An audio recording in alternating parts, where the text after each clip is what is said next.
ইমন সাহেব, এই যে আপনার পড়ালেখার জীবন সম্বন্ধে একটু বলেন, কথা গল্প। আমার আর কি পড়ালেখা, আমি পড়লে কি আর না পড়লে কি, কিন্তু ভাই পড়ালেখা আমার একটা জিনিস খুব আমার ভালো লাগছিল। আমি যখন 6-এ ভর্তি হয়েছি, তো নিজের টাকায় নিজে কাজকর্ম করিয়া পড়ালেখা করি। তো তখন বাপেও পড়ালেখা চালাইতো না, নিজেই চালাইতাম, নিজেই সব কিছু কষ্ট করতাম। তাই একদিন অনেক মাইর খেয়েছিলাম আগে, প্রথম বাপের হাতে অনেক মাইর খেয়েছি। পড়ালেখা অনেক খারাপ ছিল আমার ব্রেন। তো এক সময় আমি অনেক চেষ্টা করছি, সক্ষম কোথাও আছে চেষ্টা করো কিন্তু হাল ছেড়ো না। তাই আমি অনেক চেষ্টা করছি।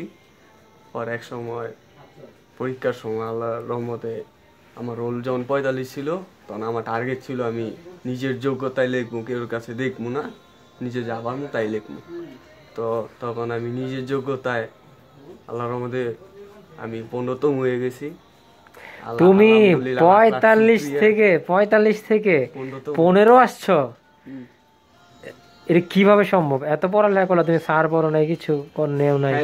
এটা সত্য ভাই, আমি সারও পড়ি নাই। আমি 6-এর থেকে 4-5 বছর ধরে স্যার ম্যাডাম বই নাই, আর আমি নিজেও বইলে বাসায় বই নাই। আমি খালি ঘুরছি, কাজ করছি, আর খালি রাম রাম করছি। ভাই অনেক বকা করছে বাসায় থেকে যে তুই পড়ালা না কইরা তুই পরীক্ষা যাস, তোর মামার মতো। তোর মামা একসময় এরকম ছিল, পড়ালেখা না কইরা খালি কাজকর্ম করতো, আর খালি পরীক্ষার সময় হলে গিয়ে যে পাশ হয়ে পড়তো। এখন তোমার আমি একটা প্রশ্ন করি, তুমি যে পড়ালেখার সম্বন্ধে, তুমি একটা তোমার বন্ধু তুমি কি বলবা পড়ালেখা সম্বন্ধে? তোমার মতো হইতে নাকি অন্য একটা উপদেশ দাও। আমার মতো আরো অনেকে হোক, কারণ সবাই একটা আশা আছে যে আমার থেকে আরো অনেকে কেউ ভালো করতে পারে। দেখেন ওর থেকে আরো একজন আছে, আমি চাই যে সবাই ভালো করুক। তুমি মানে গর্ব, তুমি একটা উপদেশ দাও ওরে, কি করতে, ওরে সারা পড়ালেখা করতে নাকি কাজ করতে? আমি উদ্দেশ্য বলি এটাই, ওর পাশাপাশি ওই যদি একটা কাজও একটা শিখে নেয়, কিংবা হাতে যদি কাজ শিখে ওর পাশাপাশি যদি পড়ালেখা করে, তাহলে কোনো ক্ষতি নেই। আর যদি ক্ষতি সেইটাই যদি। এখন আপনি ভালোই উপদেশ দিলেন, এখন পড়ালেখা করলে পড়ালেখা করতে ভালো কইরা, আর কাজ করলে কাজ করতে ভালো কইরা। এখন আমার নাম হচ্ছে ফেরদৌসুর রহমান। হ্যাঁ, তুমি তো 45 থেকে রুল 30 বাদ দিয়া 15 আনছো। কত পরিশ্রম, কত তোমার মাথা, কত ট্যালেন্ট, তুমি ট্যালেন্ট একটা বয়। এখন তুমি বলো আমারে, আমার রুল কত ছিল? সব ক্লাসে আমার রুল একই ছিল।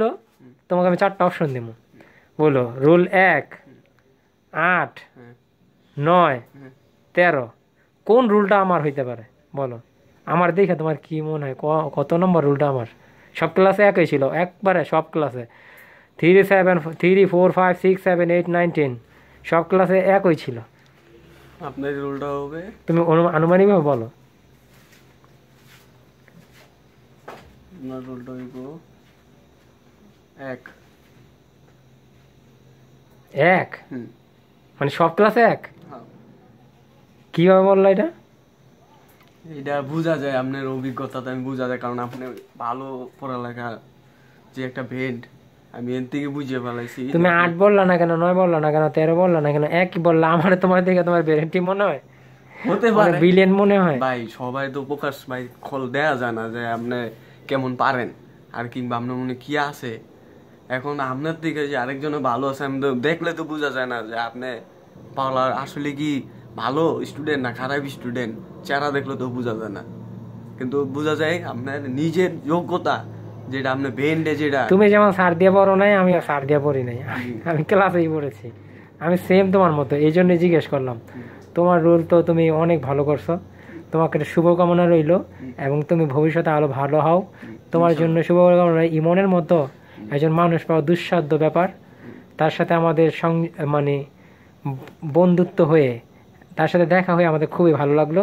সবাই ভালো থাকবেন, যে যেখান থেকে শুনছেন ভালো থাকবেন। এখন ইমন, আমার অডিয়েন্সদের জন্য কিছু একটা বলো। আমি ওটির জন্য আপনি বলতে চাই একটা জিনিসই, আপনি সব সময় আমাদের পাশে থাকবেন, সাপোর্ট করবেন, এবং আমরা আপনার যতটুকু সম্ভব আমরা পাশে আছি, যতটুকু দরকার তা আমরা হেল্প করব এবং শেয়ার, কমেন্ট, লাইক সবই করব। এবং যদি আপনি আমাদের বাসায় যদি সময় দেন, যদি সময় পাই, তাহলে আমি যতটুকু সম্ভব রিকোয়েস্ট কি সক্ষম হব। আচ্ছা, ওকে, ধন্যবাদ ইমন, আপনার সাথে কথা বলে ভালো লাগলো। ভালো থাকবেন, সুস্থ থাকবেন, শুভ কামনা রইল আপনার জন্য।